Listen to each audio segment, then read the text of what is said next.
So with the Piccolo Bass, you know, it's the same as a normal bass, 4 strings, but it starts an octave higher. And so we're entering into guitar register.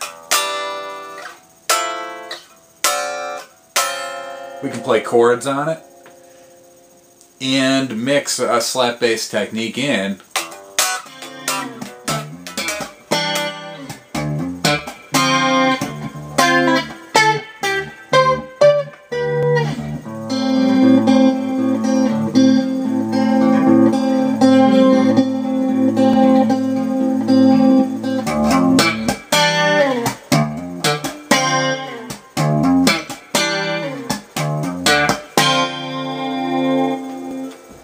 I've been composing on it since I was 17 years old.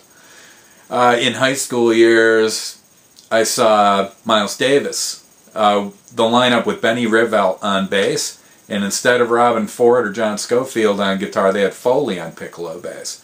Foley had a tremolo on his, which was pretty swell, and he played a lot like Jimi Hendrix, so mainly distortion effects-wise. And I was blown away. Around that same era, I saw Stanley Clarke playing. He was teaming up with Gregory Hines, who was tap dancing, and they would mic up Hines' feet. So Hines would be doing the drum part, so to speak, with his feet.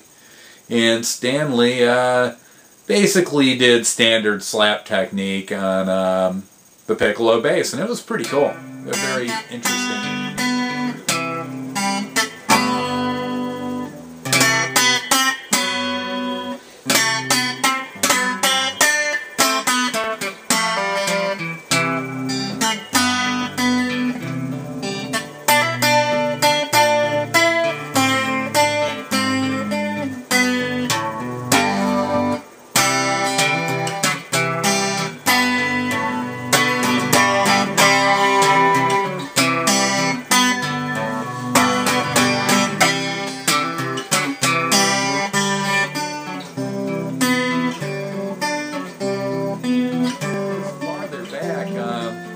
Other bass players have used piccolo bass with upright bass, and they called it a bass cello. In the 1940s, Duke Ellington extraordinary bassist Oscar Pettiford broke his arm, and in the process of his arm healing, he couldn't play a full-sized upright bass, and so he started playing a cello, which was tuned instead of G, D, A, E.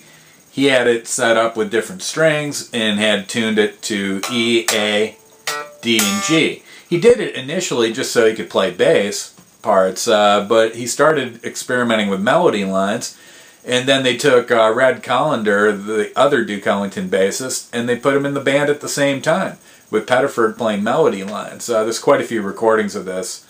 My favorite's the tribute to Jimmy Blanton, the Blues for Blanton. The piccolo bass, the way I'm playing it, it's morphed into something using jazz chords mixed with bass lines.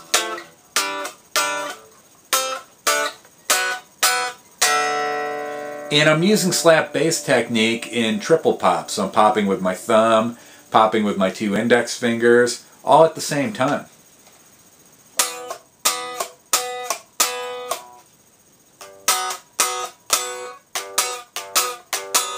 So I am actually doing thumb pops.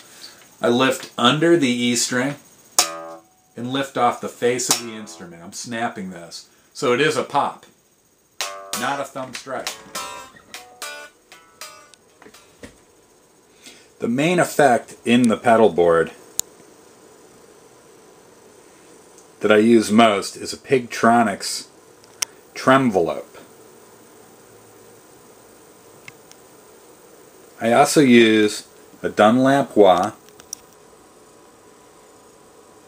with a volume pedal, standard distortion pedal, and an octave pedal as well. I'm running a TC Electronics chorus pedal with it.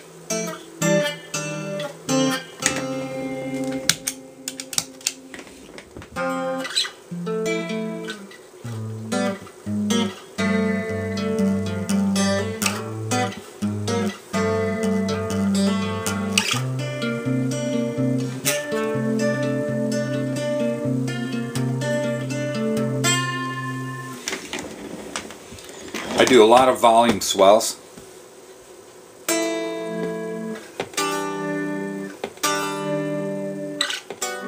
Okay, so I have the distortion pedal set on a very light setting, very little,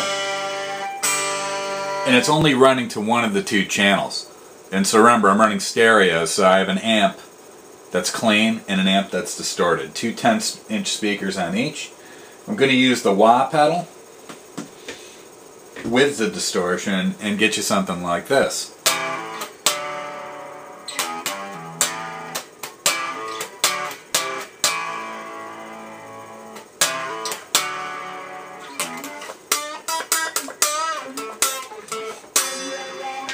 One of the things I do a lot of on piccolo bass is tenths. And I combine them with thirds. I'm popping with two fingers. A lot of double stops, also known as dyads. Index finger was covering the D string, and my middle finger on the G at the same time.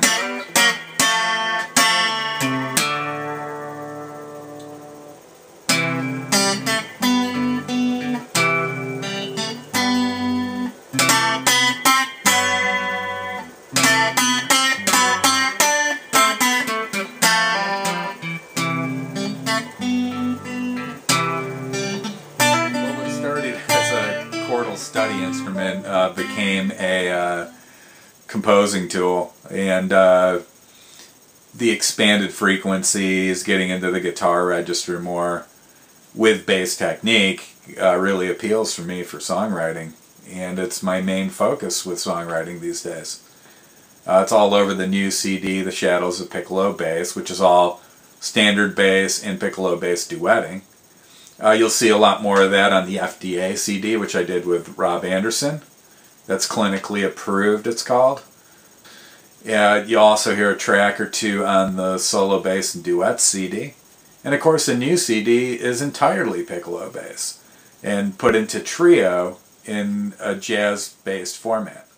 And so that's my piccolo bass.